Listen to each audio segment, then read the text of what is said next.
give you some journaling prompts so that you could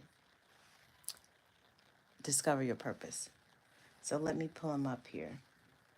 So we're going to go through 5 journaling prompts that you can answer that will help you discover your purpose.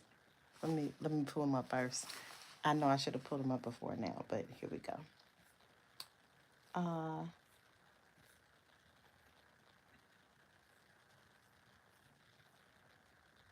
let's see. Okay. Uh-oh. Well, hold on. I had to plug my phone in. Okay. Let's do that. Okay, perfect. So here are 5 journaling prompts that you can use to discover your purpose.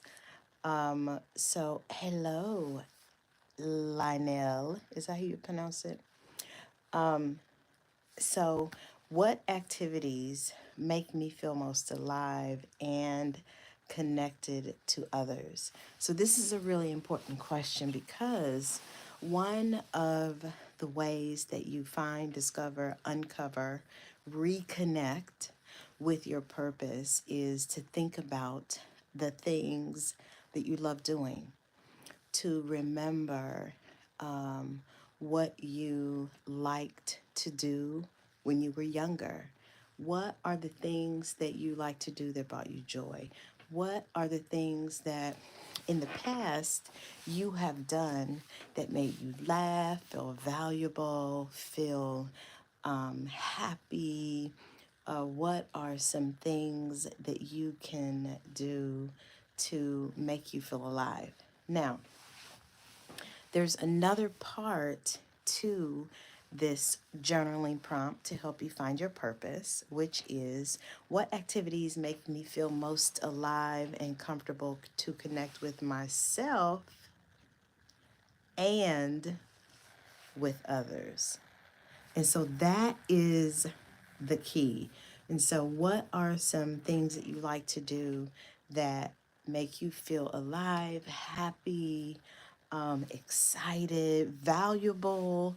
And then, what are some things that you like to do to connect to yourself? Those are 2 important things, 2 important questions that you will need to answer when you are journaling about discovering what your purpose is. So that's question number 1. I'm going to put the questions in the comments also so that after the video, if you want to go through and answer those, you can do that. Okay, so the second question is, what talents or skills am I naturally good at?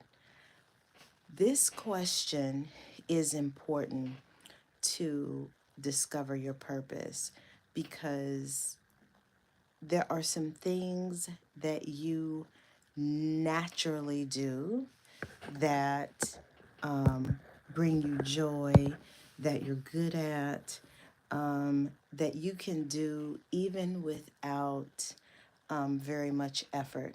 So, one of the things, and even if you think about it, one of the ways that you can tell that somebody is in their purpose is because what they do it effortlessly. It comes easy to them. They can do it almost without thinking, that it becomes second nature because they're so good at it. So, take me, for example. So, I speak at a number of different events. And so usually now I've spoken so many times at so many events that I can think about what I want to speak about, take some notes, review it, do some research, come up with an activity that helps to solidify the thing that I'm talking about, and then I'm good to go. Whereas when I first got started, it would take me months and months and months to think about what I wanted. I would rehearse and rehearse. And now what I know is that I've done it enough times where I allow for some surprises and some authenticity and vulnerability. I might take questions. And so now it's easier for me to get in the flow because that is something that I am naturally good at and something that I can do with relatively a lot of ease. And so it is a hard skill to master. A lot of people are very afraid to speak publicly, and I am one of those people who believe that if it makes you feel uncomfortable, as long as it's safe, you should probably try it at least once. That is a thing that since I turned 40, well, when I turned 40, I decided that I was going to say yes to more things. So I wouldn't normally like oysters on the half shell, but I tried that. I don't have to try it again. That is not something that I ever have to, thank you, that I ever have to, thank you, Kevin Anthony, that I ever have to try again. But I wanted to try it because, maybe I would have liked it. And so, yeah, I know a lot of people don't like it. My husband loves it. I'm not a fan. I'm not a fan of oysters on the half shell at all. But I wanted to try it. I wanted to try it because maybe, I might like it. Another thing that I've tried was parasailing. I really love that because it's so peaceful up there, so quiet when you're up there. What else did I try? Anyway, I'm saying all this to say that it is very important to get out of your comfort zone, try new things. I know a lot of people are not thrilled with public speaking, but do you love, oh boy. So, hold on, let me block this person. And so I think it's just very important to step out of your comfort zone and try new things. Okay, so that's question number two. Question number one in journaling to discover your purpose is what activities make you feel most alive and connected to yourself and others? Question number two, what talents or skills am I naturally good at? So you're going to journal about that question. Question number three is what challenges have shaped me and how can I use them to help others? And so this question is really important to think about because it allows you to reflect on your experiences. Now, I am taking these from the free gift of 30 journaling prompts that you can get. And so so Kevin says, I'm so shy at times. You know what? Ironically enough, I am also shy at times, but I am learning to I'm really learning to just really try to step outside my comfort zone. Not that I'm going to like to do everything that is outside of my comfort zone, but I definitely think that it is important. And I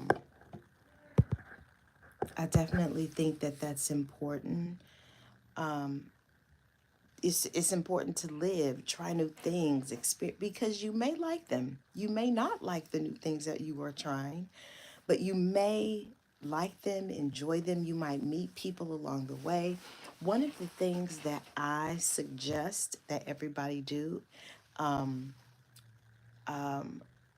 long as they're safe, is travel somewhere by yourself. So when I was in my, I'm going to say 40s. I did a lot of stuff when I was in my 40s. I ran a mini marathon when I turned 40. Like I was doing all the things. I would take a vacation by myself every year. And so it was so nice because I would go someplace warm. Again, I would say go someplace safe. Um, you know, I like all inclusive places because you go there, you don't have to go anything, everything's right there. And in most cases, they're really safe. But I really enjoyed vacationing by myself. And so I highly suggest it. I highly approve.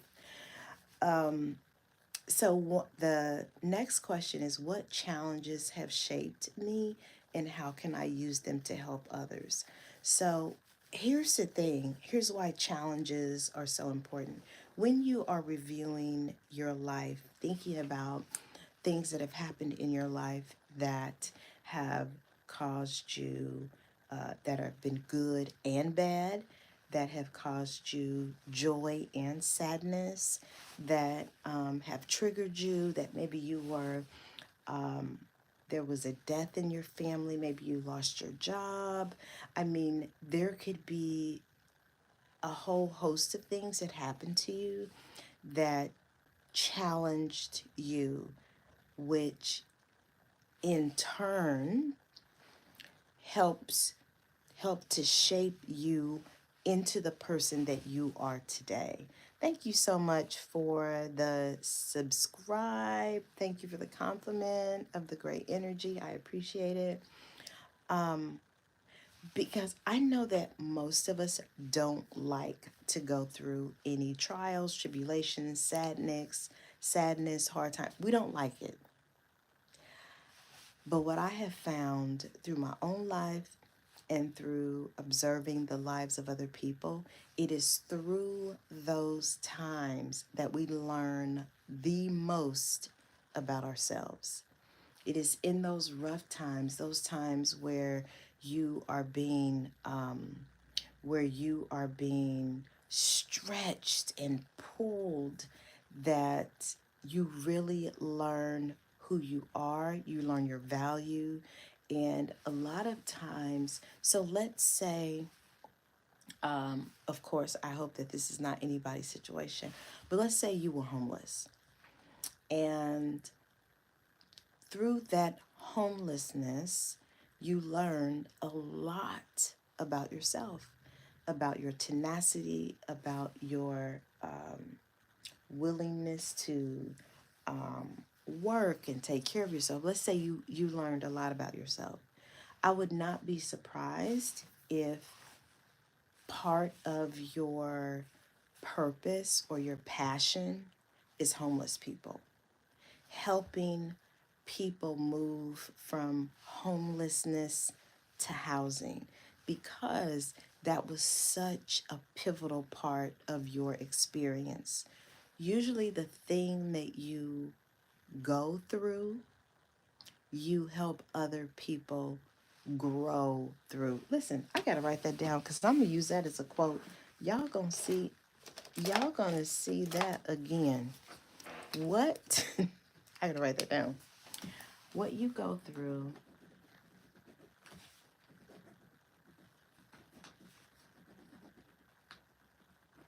you help others, people grow through. Now listen, don't y'all try to take my quote because that was good. So that your experiences, your life, the things that you have gone through really can be the foundation of helping you help other people. Let's say let me think of another example. So I'll use myself as an example. Some of the things that I have struggled with in the past, and sometimes now, has been people pleasing, not using my voice. I know that might sound odd, But more specifically, it's been a lot easier for me to use my voice to inspire people and motivate people. But I'm talking about using my voice to stand up for myself. That has been my struggle. And then thoughts of unworthiness. Now, I've gone to school to be a coach. I've taken a ton of personal development, leadership classes. I mean, you name it, I have done it. Now I am able to help other people walk through the process of realizing and standing in their worth, their value, and using their voice to not just inspire and motivate, but also to stand up for yourself, because that has been a part of my journey. And the same thing applies to you. The things that you have gone through, have transformed through, those things may be the things that you can use to help you connect with other people. That might be an opening for you to discover what your purpose is. Okay, now the next question. Okay, so these are journaling prompts that help you figure out what your purpose is. Okay, so let me run through these again because I think we're on number 4. So the first one was, what activities made me feel most alive and connect with myself and others? That's number 1. Number 2 is, what talents or skills am I naturally good at? That's number 2. Number 3 is, what challenges have shaped me and how can I use them to help others? And then the next one is, what are the common themes or lessons that have consistently appeared throughout my life? So this is very important. After you think about, the question before that was, what are some challenges that help shape you and how can you use them to help others? The next question builds on that by asking, what are the common themes or lessons that have consistently appeared throughout your life? Because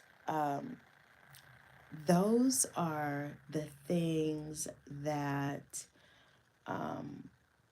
may allow you to kind of hone in what your talents are, what your skills, gifts, and talents are. If there are themes and lessons that are constantly coming up, how have you dealt with those? How have you overcome those? Have you overcome those? How can you use those to help other people go through the things that you have gone through? Okay. Now, here's a good one. Let me see what number is that. 1, 2, 3, 4. Oh, this is a good one. This is number 5. If I had no limitations, what would I spend my time doing? So let's just think, and imagine that you had all the money that you needed, all your bills were paid, you everybody was healthy, wealthy, and wise in your family. What would you be doing? How would you be spending your time? How would you wake up in the morning? What time would you wake up in the morning? What would you be doing? Like, what would you,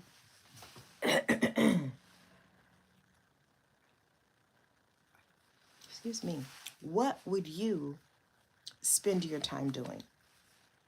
Would you be going to the gym? Would you be like, what would you be doing? That is a really important question because it allows you to think about, dream, contemplate about what you would be doing with your time if money was not an issue. Would you be helping people? Would you be just shopping? Like, what would you do with your time if money was not an issue? Now, I will tell you, um, I know this is probably unbelievable, but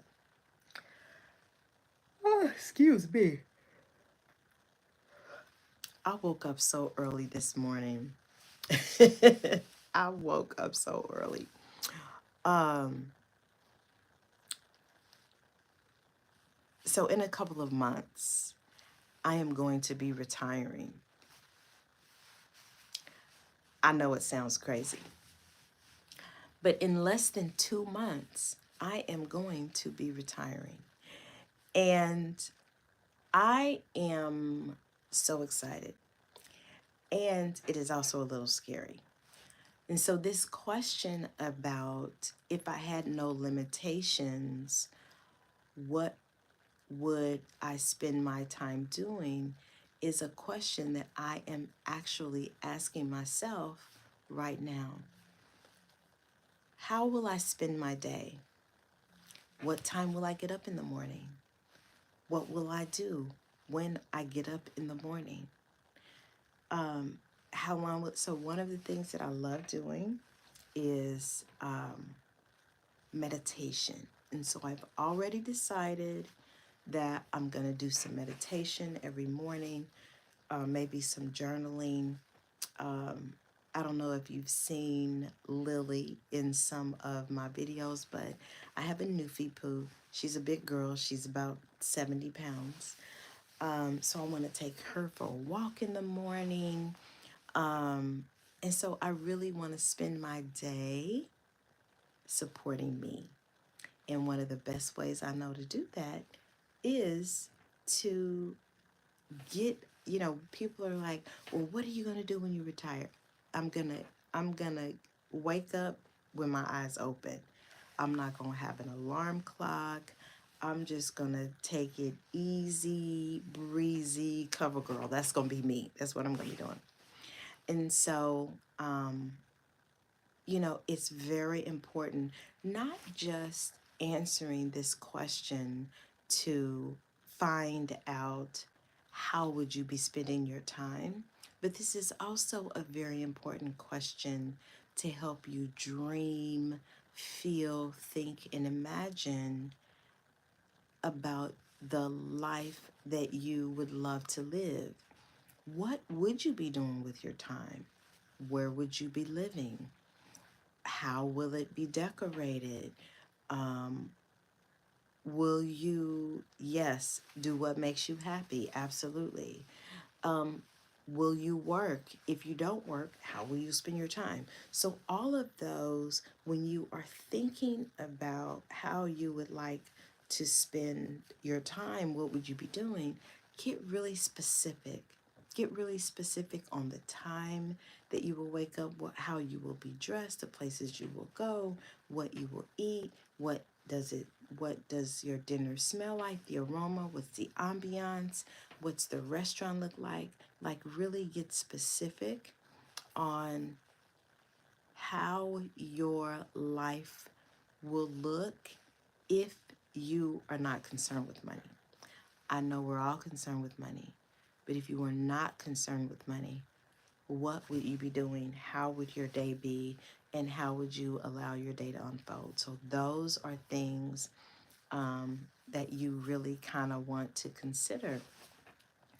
Okay, so I'm going to throw in one more question just for kicks and giggles. So these are a few questions that you can journal about that will help you find, rediscover, or uncover what your purpose is. So the first question is, what activities make me feel most alive and connected to myself and others?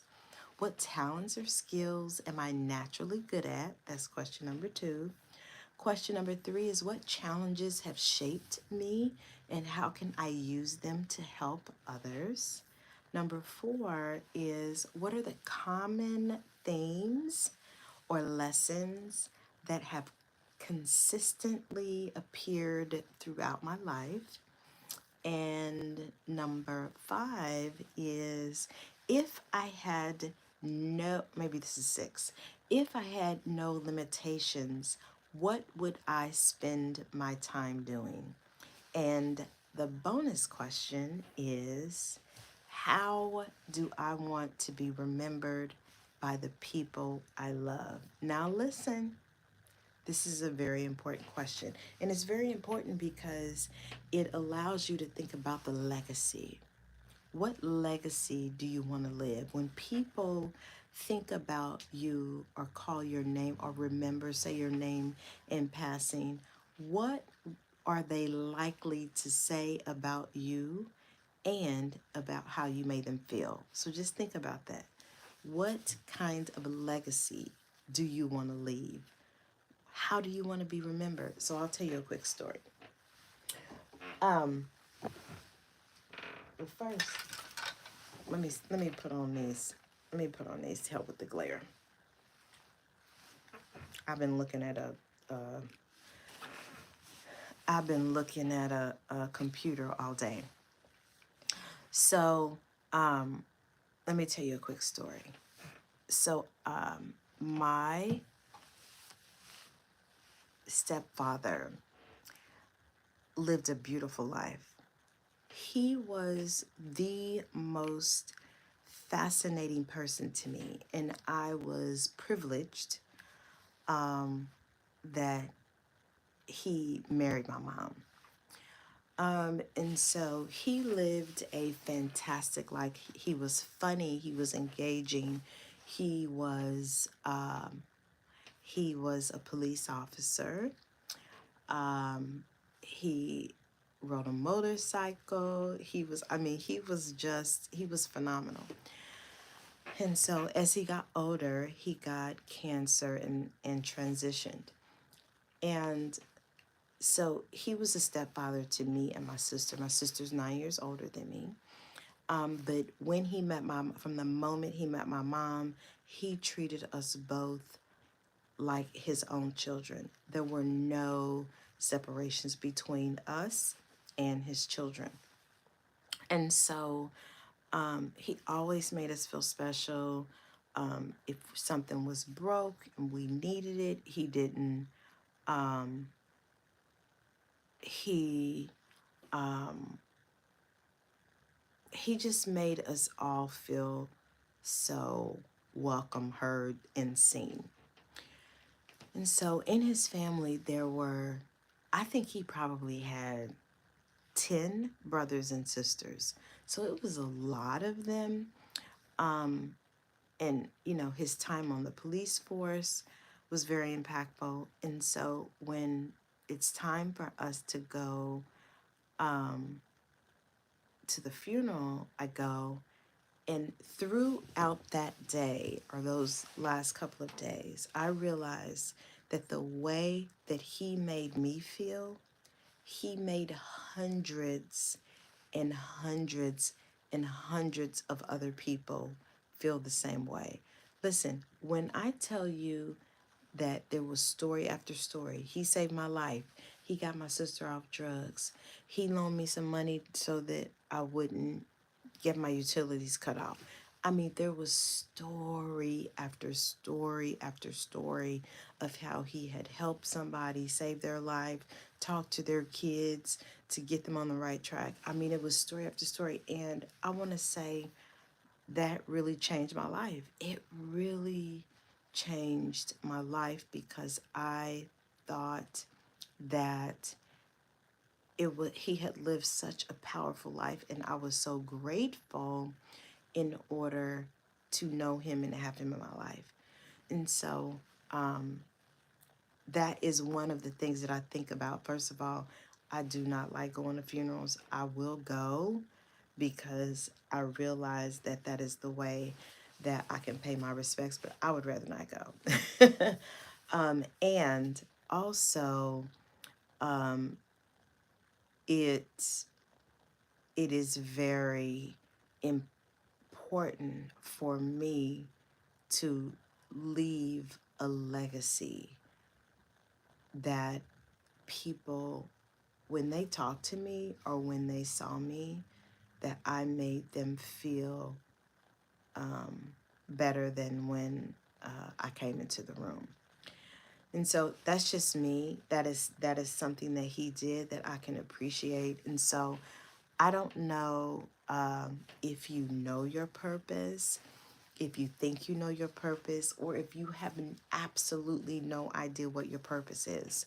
But those questions that I gave can really start you thinking about why you are here, the problem that you were created to solve. And listen, sometimes finding your purpose, it takes a minute. It takes a minute of uncovering and reviewing and reflecting and remembering, for you to kind of get in the thought process of, I think this is what my purpose is. And even the group that I told Saturday that I talked to, it's kind of like being on a scavenger hunt at times. Sometimes you think you know exactly what your purpose is, and then you get in and do it, and you're like, close, but not yet. So let me give an example. So when I was growing up, teachers have always been very important to me, and I thought I wanted to be a teacher until I realized that I do not want to be a teacher. It's like, I do not want to be a teacher. The people who are teachers, I love y'all. It's great, but you have to have a calling to be a teacher, and I did not have that calling. What I realized, what that did was help me realize that's not it. That's not the teaching mechanism for me, but teaching adults how to be kind to themselves and how to find out what their purpose is, that is me. So I hope those questions help you. In the morning, I will add the questions to the comments. I'm not going to do it right now because I'm sleepy. Um, and so that's it. So I've gone live twice today. I'm so proud of myself. And I've gone live 3 days in a row. I'm so proud of myself. So do something tomorrow to make yourself proud. See you tomorrow.